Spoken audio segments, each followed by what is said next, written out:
10 ஆண்டுகளில் தமிழ்நாட்டின் வளர்ச்சிக்கு 10.76 லட்சம் கோடி ரூபாய் வழங்கியதாக பாஜக பொய்க்கணக்கு. ஒட்டுமொத்த தமிழ் மக்கள் காதில் பூ சுற்ற நினைப்பதாக முதலமைச்சர் மு.க.ஸ்டாலின் கண்டனம். திருப்பூரில் தொழில்கள் மந்தமடைய மத்திய அரசின் ஜிஎஸ்டி மற்றும் பெட்ரோல் விலை உயர்வே காரணம்.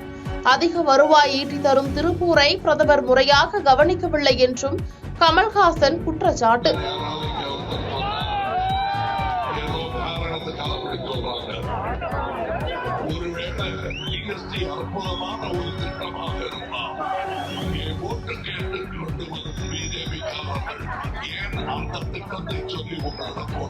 பாதகம் செய்பவரை கண்டால் நாம் பயங்கொள்ளலாகாது பாப்பா. மோதி மிதித்து விடு பாப்பா, அவர் முகத்தில் உமிழ்ந்து விடு பாப்பா. அண்மை செய்திகளை உடனுக்குடன் தெரிந்து கொள்ள இணைந்திருங்கள் இயம்நாடு.